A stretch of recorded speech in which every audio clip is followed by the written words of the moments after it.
crystal ay naglalaman ng nakakapagpagaling at naglilinis ng mga enerhiya na maaring linisin ang iyong katawan at kapaligiran.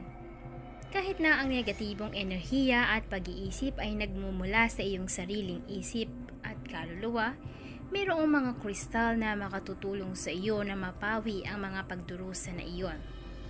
Kaya naman narito ang 10 pinakamahusay na mga crystals para sa kaligayahan at positibong enerhiya. Pero bago tayo magpatuloy, shoutout muna po kay Miss Pearly Bacolcol. Kung gusto nyo po ay bisitahin nyo rin ang kanyang channel at kay Miss Edna Tugna. Maraming salamat sa panonood.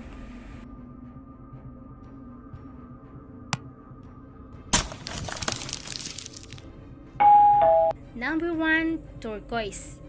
Sa tuwing may nagrereklamo sa pangkalahatang karamdaman, ang turquoise ay ang unang bato na inirerekomenda. Ang batong ito ay matagal nang pinahahalagahan para sa inspirational influence nito, na nagdadala ng mga damdamin ng kapayapaan, kadalian at kasiyahan sa nagsusuot. Ang turquoise ay may posibilidad na magkaroon ng isang nakakaenganyong epekto sa mga sitwasyong panlipunan. Ang bato na ito ay napakalakas na madalas na nakaka-impluwensya sa iba sa iyong paligid. Number 2, rose quartz. Madalas ang ating kaligayahan ay nasisira ng mga problema sa pag-ibig. Ang rose quartz ay nagtataguyod ng malusog na romantikong relasyon, nagbibigay daan sa iyo ng kalinawan ng panghusga kapag tinitignan ng ibang mga tao, at kaya na ding gawin na mahalin mo ang iyong sarili. Para sa pagkapuot sa sarili at lalo na sa mga masasamang pakiramdam dahil sa hindi magandang romantikong pananaw, gumamit ng rose quartz upang simula ng kagalingan. Number 3, quartz. Ang quartz ay isang panacea sa mga kristal na ginagamit para sa malakas na epekto nito sa paglilinis. Ang kadalisayan ng kristal na ito ay sumisira sa lahat ng mga negatibong enerhiya sa paligid nito at nag-iimbak ng mga positibong hangarin, saloobin at iba pang mamahalagang vibration. Makakatulong ito na i-clear ang iyong isipan at pinapayagan kang tumuon sa mga bagong inspirasyon sa mga pinakapositibong aspeto ng iyong buhay. Number 4, onyx. Ang onyx ay gumagana ng katulad sa quartz, ngunit sa halip na palayasin ng negatibong enerhiya, sinisip-sip niya ito. Ang onyx ay may incredibly na kapangyarihan upang mabago ang negatibong enerhiya na ito patungo sa swerte. Mabunga na enerhiya na maaring gawing mga pagpapala ang masasamang sitwasyon. Gumamit ng onyx upang maalis ang matagal na mga karamdaman o negatibong mga kaisipan at makakaalis ka sa lahat ng unhealthy na sitwasyon. Number 5, amethyst. Kung ang mga bagay na lampas sa iyong kontrol ay magdadala sa iyo ng pagkabalisa o kalungkutan, ang amethyst ay madalas na ginagamit upang mabawi ang balanse. Ang mga termino sa iyong mga kakayahan at pagtagumpayan, ang kalungkutan ay hindi madali. Ngunit ang mga amethyst ay naglalabas ng isang pagpapakalma ng aura which center us sa pamamagitan ng pagpapahintulot na mabawi ang kalinawan, tiwala sa sarili at kapayapaan. Mapagkakatiwalaan mo ang amethyst upang magpaliwanag o mapaliwanag kahit na ang iyong pinakamadilim na bahagi ng buhay. Number 6, fluorite. Hirap ka ba na matagpuan ang layunin mo sa iyong buhay? Hindi ka ba makatuon sa kung ano ang talagang mahalaga? Tinutulungan tayo ng fluorite na ibalik tayo sa katotohanan na may bagong kalinawan at pangitain pagkatapos ng mahabang panahon ng paghahanap. Ang fluorite ay maaaring makatulong sa mga artist at iba pang mga uri ng introspektibo mula sa mga pag-aalinlangan at kawalan ng inspirasyon. Number 7, jade. Ang jade ay maganda dahil ito ay isang malakas na tool sa pagpapagaling. Ang pagsusuot ng jade ay mag-aambag sa iyo ng kalinawan sa kaisipan, kalmado na emosyon at pisikal na kagalingan. Masusumpungan ng mga nagsusuot ang kanilang sarili na mas matiyaga, Mas bukas sa mga bagong ideya at pakiramdam na parang na-detox ang kanilang katawan. Number 8, citrine. Ito ay isang dilaw na bato na sumasalamin at nagre-reflect ng maliliwanag na ilaw na nagdadala ng labis na kaligayahan sa nagsusuot. Kung naiinggit ka sa mga bata sa kanilang carefree na pag-uugali at luho sa buhay, ang citrine ay makatutulong sa iyo na muling mabuhay sa mga araw na iyon. Ang motivational na kristal na ito ay nagbibigay ng kapangyarihan sa iyo ng mental at physical. Ang kakulangan ng enerhiya ay hindi magiging problema sa citrine. Number 9, lapis lazuli. Ang lapis lazuli ay isang bato na akma para sa isang hari, which makes sense dahil mabibigyan ka nito ng isang kaharian ng karunungan at biyaya.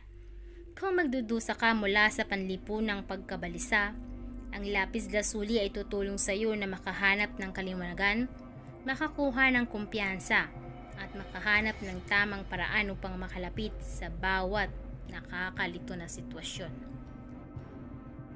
And number 10, tiger eye. Katulad ng lapis lazuli, ang mata ng tigre ay nagbibigay sa iyo ng isang panloob na lakas at tiwala na sumasalamin sa labas. Binabago ang iyong pananaw. Specifically, you're better equipped upang makitungo sa mga paghaharap at hindi inaasahang negatibong enerhiya.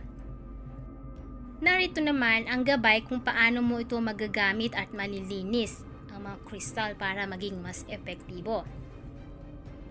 Kapag una mong nakuha ang isang kristal mula man ito sa tindahan o sa kaibigan, palaging magandang ideya na linisin ito bago gamitin. Ang mga kristal ay mahusay sa pagkolekto ng enerhiya na siyang pag-aari na ginagamit upang maprotektahan ka mula sa mga negative influence. Gayunpaman, they can get full though, at kapag nangyari iyon, dapat silang malinis upang magtrabaho muli sa kanilang pinakamataas na potensyal. Upang linisin ang iyong kristal, iwanan ito ng magdamag na nakabaon sa asin ng dagat or sea salt sa isang malinaw at walang laman na tabletop. Masisipsip ng asin ng mga impurities na nailak sa loob ng kristal. Iniiwan itong sariwa at handa na protektahan ka mula sa negatibong enerhiya muli. Bilang kahalili, maaring idaan ang mga kristal sa pamamagitan ng sambong o pagpapausok ng stick upang palabasin ang mga pent-up vibration. At upang ma-recharge naman ang iyong mga kristal, mayroon ka ring ilang mga pagpipilian. Ang isa ay iwanan ang kristal sa direktang araw o ilaw ng buwan, o ilibing ito sa lupa upang hayaan itong mabawi ang nakakapagpagaling ng mga kapangyarihan ng mundo. Dapat lamang tumagal ng isang araw o dalawa upang ma-recharge ang mga kristal sa ganitong paraan. Maaari ka ring magnilay-nilay kasama ng iyong mga kristal. Pinapatnubayan ang iyong mga saloobin, pangangailangan at pagnanasa sa malalim at malakas na paghinga. Isuot ang iyong kristal bilang isang piraso ng alahas o itago na lamang ito sa iyong bulsa. Alamin, gayunpaman ang direktang pakikipag-ugnay sa balat ay nagbibigay daan sa mga kristal na gumana ng pinakamatibay. Ang paglilagay ng mga kristal sa iyong mga pangunahing puntos ng chakra sa panahon ng pagmumuni-muni ay isa pang napaboran na paraan ng paggaling ng kristal. Ngayon na mayroon kang isang mahusay na pag-unawa sa pinakamahusay na mga kristal para sa positibong enerhiya at kaligayahan, huwag mag-atubiling i-mix and match ang mga ito hanggat gusto mo, o pumili lamang ng isa na pinakamahusay na nababagay sa iyong pangangailangan. Kapag pumipili ng mga kristal sa tindahan, palagi kang makinig sa iyong intuition at tandaan na linisin ang mga ito sa sandaling makauwi ka sa bahay.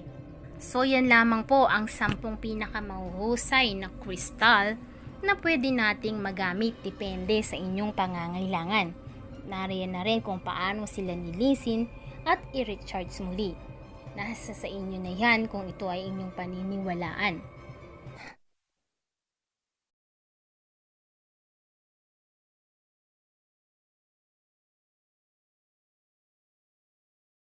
And we have reached the end of today's countdown, you guys. Remember to keep voting for your favorites here on the Mix Daily Top 10 by going to our website. That is mix.global/vote. And you guys can also follow me on my official social media. I'm at Sam Alvaro everywhere. And you can also follow us on our official social media. That is at Mix Global everywhere as well. I'll see you guys online. We have reached the end of today's countdown. I hope you guys had a lot of fun with me because I had a lot of fun with you. This has been VJ Sam with 2 M's for the Mix Daily Top 10. Peace out, you guys.